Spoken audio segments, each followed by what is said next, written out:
Shalom Bapak Ibu, saudara-saudaraku yang dikasih oleh Tuhan. Sampai berjumpa lagi kita di hari ini, hari Minggu, harinya Tuhan. Saya mengucapkan kepada kita semua, selamat hari Minggu. Tuhan Yesus memberkati kita semua. Saya berharap kita semua selalu dalam keadaan sehat, Bapak Ibu semua dalam keadaan yang sehat. Terlebih lagi, saya percaya bahwa saat ini kita tetap berada di dalam pemeliharaan Tuhan. Nah, saat ini kita mau belajar bersama-sama firman Tuhan, tetapi kita masih belajar firman Tuhan melalui via online atau melalui sebuah video. Tapi saya berharap kita semua tetap bersukacita, tetap semangat di dalam kita mendengarkan firman Tuhan. Tapi sebelumnya, saya mengajak kita semua untuk bersatu dalam doa. Saya akan pimpin kita di dalam doa. Kita bersatu dalam doa. Bapa kami yang di sorga, kami mengucap syukur Tuhan buat cinta dan kasih serta anugerah Tuhan dalam hidup kami. Pemeliharaan Tuhan sempurna dalam hidup kami Tuhan, di mana Tuhan masih memelihara hidup kami sehingga kami bisa melewati satu pekan yang sudah kami jalani bersama-sama dengan Engkau Tuhan. Sehingga pada hari ini Tuhan, kami mau belajar bersama-sama kebenaran firman-Mu sebagai rasa ucapan syukur kami di hadapan Tuhan. Kiranya Engkau hadir bersama dengan kami, memimpin, menuntun di dalam pembacaan firman Tuhan ini dari awal pertengahan hingga berakhirnya. Dan biarlah Tuhan, firman Tuhan yang kami baca, kami renungkan, Engkau sendiri yang memampukan kami untuk bisa memahami, terlebih lagi mengaplikasikannya dalam hidup kami hari lepas hari ya Tuhan. Terima kasih ya Bapa. Inilah doa kami, dalam nama Tuhan Yesus kami sudah berdoa. Haleluya. Amin. Nah, Bapak Ibu, saudara-saudaraku yang dikasih oleh Tuhan, sebelum kita belajar bersama-sama kebenaran firman Tuhan, saya mau mengajak kita untuk mengingatkan kembali bersama-sama firman Tuhan yang sudah disampaikan sebelum-sebelumnya, di mana ketika kita masih ingat bersama-sama 2 minggu yang lalu, kita belajar bersama-sama firman Tuhan yang disampaikan oleh Pak Simon, di mana beliau menjelaskan bahwa kebahagiaan sejati itu tidak didapatkan oleh apapun yang kita miliki di dunia ini. Baik itu harta kita, baik itu jabatan kita, dan bahkan apapun itu. Kebahagiaan sejati itu hanya kita dapatkan di dalam Tuhan. Kebahagiaan sejati itu hanya kita miliki ketika kita memiliki Tuhan dalam kehidupan kita. Dan itu merupakan anugerah yang terindah yang bisa kita miliki di dalam kita mengikuti Tuhan.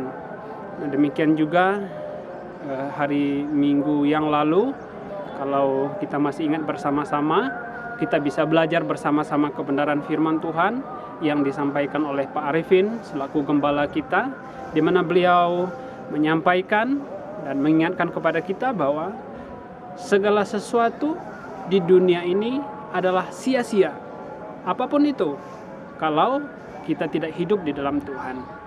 Sehingga kita semua diingatkan kembali bahwa pentingnya kita hidup di dalam Tuhan. Nah, saat ini kita mau belajar bersama-sama dari satu bagian firman Tuhan, kiranya ini bisa menjadi kekuatan bagi kita semua, yang terambil dari Injil Matius pasal 7 ayat 24 sampai dengan yang ke-27.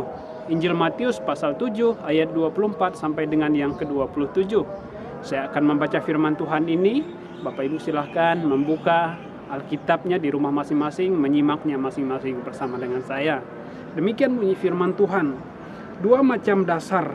Setiap orang yang mendengar perkataanku ini dan melakukannya, ia sama dengan orang yang bijaksana yang mendirikan rumahnya di atas batu.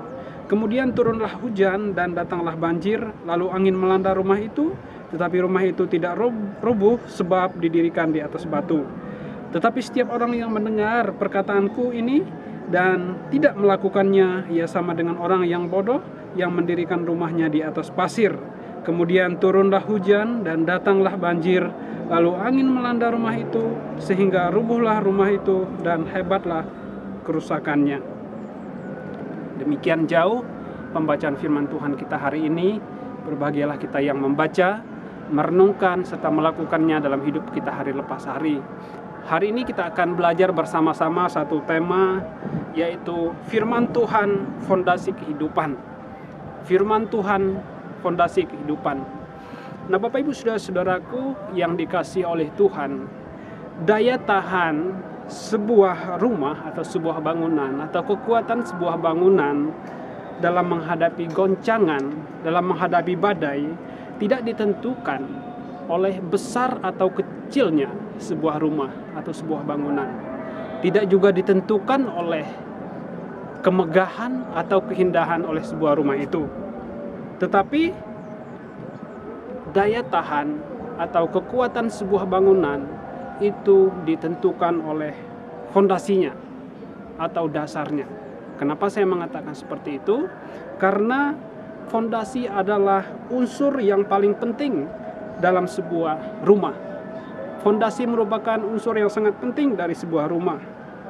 Setiap orang pada umumnya akan membangun fondasi terlebih dahulu sebelum dia membangun bangunannya atau membangun sebuah rumah. Fondasi yang dibangun dengan bahan yang kuat dan digali semakin dalam bukan saja akan menentukan apakah sebuah bangunan itu bisa berdiri atau mudah roboh, tetapi juga seberapa tinggi bangunan tersebut dapat didirikan. Ada banyak contoh bangunan yang megah, yang indah, tapi pada akhirnya mudah roboh dan tidak memiliki fondasi yang kokoh. Nah, Bapak Ibu, saudara-saudaraku yang dikasihi oleh Tuhan, ketika kita kembali ke firman Tuhan hari ini, firman Tuhan hari ini mengingatkan kepada kita akan khotbah Yesus di atas bukit, di mana di sana kalau kita membaca bersama-sama, begitu banyak hal yang Yesus sampaikan kepada orang banyak pada waktu itu. Tetapi setelah dia menyampaikan begitu banyak hal, dia mengakhiri khotbah di bukitnya yang terkenal ini dengan memberikan suatu ilustrasi atau perumpamaan tentang dua dasar orang yang membangun rumah, yaitu yang pertama, kalau kita melihat bagaimana Yesus mengatakan orang yang mendengarkan firman Tuhan dan melakukannya di dalam kehidupannya adalah orang yang disebut bijaksana, atau dengan kata lain dia berhikmat. Orang yang kedua adalah orang yang mendengarkan firman Tuhan, dia mengetahui firman Tuhan, mengerti firman Tuhan, tetapi dia tidak melakukannya di dalam kehidupannya hari lepas hari. Sehingga pada bagian ini Yesus mengatakan dia adalah orang yang bodoh. Nah, Bapak Ibu saudara-saudaraku, apakah yang dimaksud dengan orang yang bijaksana atau orang yang berhikmat di sini? Orang yang bijaksana yang dimasukkan di sini tidak berbicara tentang orang yang pintar, orang yang jenius, orang yang memiliki IQ tinggi atau memiliki intelektual tinggi, tetapi mengacu kepada orang yang melakukan firman Tuhan. Yesus mengatakan bahwa orang yang bijaksana adalah orang yang melakukan firman Tuhan, orang yang menjadi pelaku-pelaku firman di dalam kehidupannya hari lepas hari. Demikian juga terhadap orang yang bodoh. Yesus tidak mengacu kepada orang yang memiliki IQ rendah atau orang yang tidak berpendidikan, tetapi ini mengenai orang yang hanya mendengar firman Tuhan, mengetahui, mengerti firman Tuhan, tapi dia tidak melakukannya dalam kehidupannya hari lepas hari. Sehingga bagian ini Yesus mengatakan bahwa orang yang seperti itu adalah orang yang bodoh. Nah, kalau kita melihat Bapak Ibu Saudara, dijelaskan oleh Yesus bahwa orang yang pertama yang membangunkan rumahnya di atas dasar batu, sementara orang kedua membangun rumahnya di atas pasir. Nah, kalau kita melihat bagaimana ketika turun hujan yang deras dan terjadi banjir yang disertai dengan angin yang kencang menimpa kedua rumah tersebut, maka rumah yang pertama tetap kokoh berdiri, tetapi rumah yang kedua roboh dan hebat sekali kerusakannya.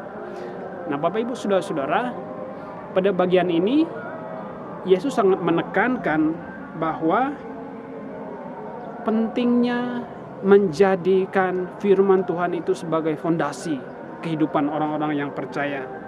Fondasi kehidupan orang-orang yang percaya kepada Tuhan. Dikatakan di sini bahwa ketika seseorang mendasari firman Tuhan sebagai fondasi dalam kehidupannya, maka masalah atau tantangan sebesar apapun tidak akan merobohkan orang tersebut. Masalah boleh datang, masalah boleh muncul di dalam kehidupan kita, tetapi ketika firman Tuhan itu menjadi dasar dalam hidup kita, menjadi fondasi dalam kehidupan kita, maka kita tidak akan goyah, kita tetap kuat karena Tuhan bersama-sama dengan kita. Tetapi demikian sebaliknya, dikatakan bahwa jika seseorang mendasari hidupnya di atas fondasi batu, atau dengan kata lain, jabatan, harta, kekayaan, kekuatannya, manusia, dikatakan bahwa dia seperti bangunan yang mungkin kelihatannya megah, kelihatannya kokoh, tetapi itu kelihatannya dari luarnya saja. Tetapi ketika ada badai datang, ada goncangan datang, maka hidup orang tersebut mudah goyah dan bahkan bisa dikatakan akan roboh karena dia tidak mendirikan fondasi kehidupannya di dalam firman Tuhan. Nah, yang menjadi pertanyaannya bagi kita bersama-sama, apa yang menjadi pesan rohani bagi kita semua dari perkataan Tuhan Yesus ini? Kita akan belajar bersama-sama. Yang pertama, apa yang Yesus maksudkan dengan mendirikan suatu fondasi atau membangun fondasi di atas pasir. Apa yang Yesus maksudkan membangun fondasi di atas pasir? Bapak Ibu Saudara, saya yakin kita semua pasti tahu bahwa seperti apa sih pasir itu? Pasir itu bersifat gembur dan mudah digali, tetapi tidak dapat diandalkan sebagai dasar. Sekali lagi, pasir itu gembur dan mudah digali, tetapi tidak dapat diandalkan sebagai dasar suatu bangunan. Nah, iman yang seperti ini adalah iman yang kosong di dalamnya. Rupa luarnya tampak sebagai orang percaya yang sangat hebat, yang sangat rohani, tetapi hatinya tidak mempunyai iman atau tidak mempunyai dasar yang benar. Dasar pasir melambangkan orang yang membangun imannya di atas kepentingan duniawi, di atas keinginan pribadinya, bukan di atas dasar firman Tuhan. Sehingga ia seperti orang yang berlari di atas pasir pantai, rasanya empuk, rasanya nyaman, tetapi larinya sulit karena ada daya hambatan yang menahan laju dari langkah kakinya. Sehingga kita dapat memahami bahwa iman orang yang seperti ini mungkin dibangun, ya bisa dikatakan dari tradisi atau dikatakan Kristen KTP. Karena hubungan antar manusia bisa jadi diajak teman, diajak orang dari kenalan dan lain sebagainya. Tetapi dia tidak mau bertumbuh di dalam Tuhan. Dia tidak mau berusaha untuk memiliki pengenalan yang sungguh-sungguh akan Tuhan di dalam kehidupannya. Namun apabila ia tidak melakukan semuanya itu, maka kerohanian dan iman kepercayaannya sangat lemah dan tidak tahan uji. Itu yang pertama. Yang kedua, apa yang Yesus maksudkan membangun fondasi di atas batu? Nah, di sini dikatakan batu melambangkan Tuhan Yesus itu sendiri. Kita tahu bahwa Yesus Kristus adalah pribadi yang kokoh, yang sangat kuat. Dikatakan bahwa sebab di bawah kolong langit ini tidak ada nama lain yang diberikan kepada manusia yang olehnya kita dapat diselamatkan. Di ayat yang lain dikatakan juga bahwa engkau tetap sama dan tahun-tahunmu tidak berkesudahan. Pemazmur juga menyimpulkan pengalaman hidupnya. Allah itu bagi kita adalah tempat perlindungan dan tempat kekuatan. Sebagai penolong dalam kesesakan sangat terbukti. Sebab itu kita tidak akan takut sekalipun bumi berubah, sekalipun gunung-gunung goncang di dalam laut, sekalipun ribut dan berbuih airnya, sekalipun gunung goyang oleh geloranya. Nah, sangat menarik sekali kesaksian dari pemazmur dan ayat-ayat firman Tuhan yang lainnya yang sudah saya bacakan tadi.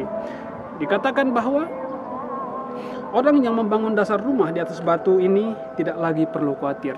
Dia tidak khawatir, dia tidak gentar, dia tidak akan goyah karena kasih karunia Tuhan senantiasa menyertainya. Dan bahkan dikatakan dia disebut orang yang berbahagia karena dia membangun fondasi iman di atas batu yang melambangkan Tuhan Yesus atau firman Tuhan itu sendiri. Sehingga di sini kita dapat memahami bahwa fondasi iman yang dibentuk dari ketaatan kita melakukan firman Tuhan merupakan satu ketaatan kita melakukan kehendak Tuhan. Ketika kita melakukan kehendak Tuhan, satu kehendak Tuhan, maka fondasi hidup kita menjadi kokoh di dalam Tuhan. Ketaatan demi ketaatan yang kita lakukan terhadap kehendak Tuhan akan memperkokoh fondasi iman kita, sehingga hidup kita semakin hari semakin kuat, semakin hari semakin mantap, dan semakin hari saya percaya semakin tidak tergoyahkan, karena pengenalan akan Tuhan semakin nyata dalam hidup kita. Nah, Bapak Ibu saudara-saudaraku yang dikasih oleh Tuhan, saat ini dunia ini, negara kita, bahkan kita semua masih menghadapi permasalahan yang sama berkaitan dengan COVID-19. Dan ini benar-benar menguji setiap manusia, menguji hamba Tuhan dan juga menguji jemaat, menguji orang yang kaya maupun orang yang miskin, orang yang ada di desa maupun orang yang ada di kota, baik pemerintah maupun juga rakyatnya. Sehingga muncul satu pertanyaan bahwa di dalam menghadapi semuanya ini, dalam menghadapi pandemi ini, apakah betul kita percaya akan pemeliharaan Tuhan dan kebaikan Tuhan di dalam kehidupan kita? Atau selama ini kita bertuhan, kita hanya bersandiwara saja? Ya. Kiranya apapun yang saat ini kita alami, kita tak bersandar kepada Tuhan, berserah kepada Tuhan, sehingga kita tetap kuat di dalam Tuhan. Nah, dikatakan bahwa bila iman kita, percaya kita menjadi runtuh hanya karena goncangan atau badai, maka bisa jadi dasar fondasi yang kita bangun selama ini hanya tumpuan pasir saja dan bukan tumpuan batu atau tumpuan jerami mudah terbakar, bukan dari emas yang murni. Akibat menegaskan bahwa Alkitab menegaskan bahwa suatu yang hanya dibangun dengan dasar atau fondasi pasir, kenikmatan sesaat, bila badai dan hujan datang, maka tak heran bangunan itu akan hancur dengan sendirinya. Hanya tinggal tunggu waktu, badai datang akan menghancurkannya. Oleh sebab itu, pada hari ini saya mengajak kita semua untuk merefleksi kembali, melihat kepada diri kita. Bila perlu kita membangun kembali fondasi iman kita dalam kita mengikuti Tuhan, sehingga fondasi bangunan iman kita kepada Tuhan menjadi kokoh dan tahan uji sewaktu-waktu badai atau masalah datang menimpa hidup kita. Nah, oleh sebab itu, yang menjadi pertanyaan bagi kita semua adalah, apa yang menjadi fondasi hidup kita selama ini? Komitmen apa yang akan kita lakukan untuk memperkokoh fondasi iman kita? Firman Tuhan mengatakan bahwa orang yang kuat, orang yang tahan uji adalah orang yang menjadi pelaku-pelaku firman Tuhan.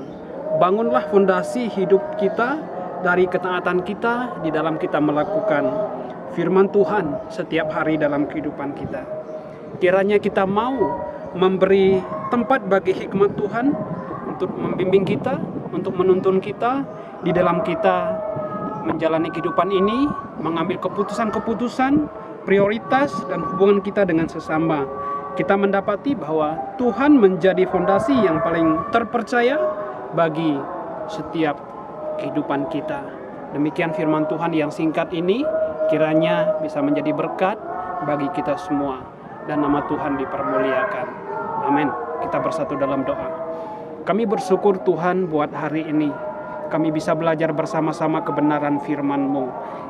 Kiranya Engkau memberkati kami semua, hamba-Mu yang menyampaikan, bahkan setiap jemaat-Mu yang mendengarkannya. Kiranya berkat yang sama, yang datangnya dari Tuhan menjadi bagian dalam hidup kami pribadi lepas pribadi ya Tuhan. Terima kasih ya Bapa, berkati kehidupan kami, berkati apapun yang kami lakukan, berkati keluar masuk kami dimanapun kami berada. Kiranya penyertaan Tuhan sempurna dalam hidup kami. Terima kasih Bapa, terima kasih. Kami juga tidak lupa berdoa menyerahkan bangsa dan negara kami. Kami serahkan ke dalam tangan Tuhan, kiranya Engkau terus memberkati bangsa ini. Pemerintahan kami, Engkau memberkati. Tim gugus tugas yang menangani COVID-19, kami serahkan ke dalam tangan Tuhan. Para tim medis Tuhan, dari dokter, perawat, kami serahkan ke dalam tangan Tuhan.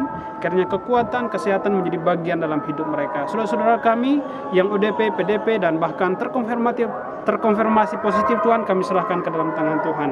Kiranya kesembuhan menjadi bagian dalam hidup mereka. Sanak saudara kami, keluarga kami, dimanapun mereka berada, kiranya Tuhan juga beserta dengan mereka. Terima kasih Tuhan Yesus, terima kasih. Inilah hidup kami serahkan ke dalam tangan Tuhan. Dalam nama Tuhan Yesus, kami sudah berdoa. Haleluya. Amin. Terima kasih, Tuhan Yesus memberkati kita semua. Selamat hari Minggu. Shalom.